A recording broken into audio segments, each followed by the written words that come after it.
So, do you have faith that we could trust the FBI with leading this investigation into the assassination attempt against President Trump?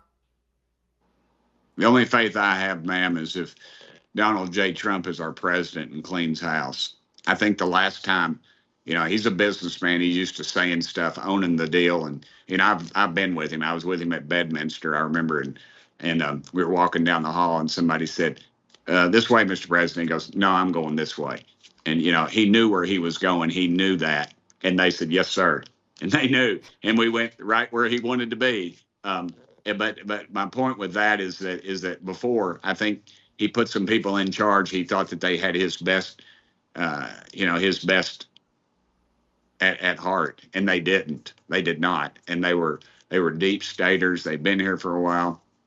I was in the state legislature one time, and I remember this guy that worked for the governor came in, and he started. We were sitting at the bar at the Crown Plaza. I'm not a drinker, and oddly enough, I was sitting there with the liquor lobbyist, and he was smoking a big cigar, drinking his Jack Daniels, and after he walked away, I was just a lowly house member at the time, and I said his name was Tom Hensley, went by the Golden Goose, and he said, I remember I said, "What do you think about that, Goose?" And he took that cigar out of his mouth. And he said, "Burchett," he said, "governors come and go, but the old goose will be sitting right here." And he was telling the truth, and that's the way these deep staters are, ma'am. They are going to be there forever until somebody goes and cleans them out. And I hope to heck the president does that. I think he will. I think he realizes these people do not have him or the country's interests at heart. Yeah, yeah. I think I think that put a fire under his belly hearing that bullet pass his head, and I think that's probably what he's going to need to push forward and make sure this takes place. Listen, there's a lot of Americans who are fired up and they want these individuals gone because enough is enough. The FBI had no problem rigging each field office. Now their directors are all anti-Trump individuals, and that's how they've gotten promotions. And then they've made sure that any agent currently serving is somebody who doesn't side with President Trump's beliefs. And they've done that successfully. We've seen that from FBI whistleblowers who've come forward. So I think that's going to be critical in all of this, is putting a lot of those whistleblowers into positions where they could kind of clean these institutions out, because they need to be cleaned out. What they're doing is destroying our country. Before we go, Congressman, I want to ask you one final question. Earlier today, that Florida case that was against President Trump regarding the classified documents, the Judge Cannon, dismissed the case against President Trump. Your reaction to hearing that news? I thought it was an accurate decision. This was created. It is not constitutional, and I hope it goes down the ladder on this January 6th stuff as well, because you've seen a complete overreach by the judicial branch and the executive branch and into all different kinds of things. And this is a perfect example of that. They appointed this guy without congressional approval.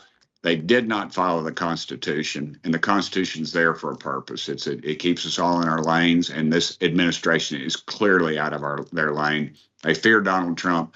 They're going to attack him any way they can. I said when this went down, I said, they've been trying to take this country, and we're going to give it to them without a shot. Well, they've literally fired a shot now, and we better wake up. We better wake up to what's going on in this country, or we will lose everything. I'm in my office here back in Knoxville, and those guns behind me, those are guns those are Japanese rifles that my dad took off of Japanese soldiers that he killed, literally. And, I think about the sacrifices that those guys made and where we are as a nation and how we're just about to throw it all away in just a matter of years. And if we don't elect Trump, we will be sunk, ma'am. We will literally lose this country because they will pour the coals on. And they know this is their last shot. So I would hope that the 20 million so-called evangelical Christians that decided to stay home last election cycle will wake up and quit listening to The View and start listening to their heart, because I feel like God has his hand on our country, but we just keep slapping it away, and he's going to pull back one of these days, and we're going to be in real trouble. Yeah. Yeah. No, I think that's very spot on at this point. And we see so much proof of God intervening. I mean, there's just no other way to say it. This the slightest turn of President Trump's head would have potentially killed him or injured One him really inch, bad. 1 inch, Yeah. and he'd have been And gone. he would have been gone. And you got to say, I mean, between the impeachments, between the fake Russian collusion hoax, between the civil, criminal lawsuits, cases, everything that's piled up on against this man, and then that on top of it, that's not luck. There's something else involved in this one, and I think the American people are starting to realize it. Congressman, thank you for joining us. I know you're very, very busy. I know you're also, calling on Congress to begin investigating. I know a lot of them probably won't start now, but we're looking forward to when they do. So thank you. Yes, ma'am. Please hold us accountable. Hold us Yeah. accountable, ma'am, because we will, like mercury in our hands, we'll just let it slip through our fingers if we're not careful. And this doesn't need to be delayed. I wanted to have the hearings today, but Yeah. we have rules, and I'm a 72-hour rule, but Speaker Pelosi never followed those rules. She suspended rules the first day of Congress, and Yeah. I think we better start playing hardball. Absolutely, absolutely. I should point our audience over to your new Rumble channel. That link is in the description of this video, folks. So make sure you click on that and hit that subscribe button so you don't miss out on any of the good work the Congressman is doing. Thank you so much. Thank you, ma'am. It's been an honor. Thank you.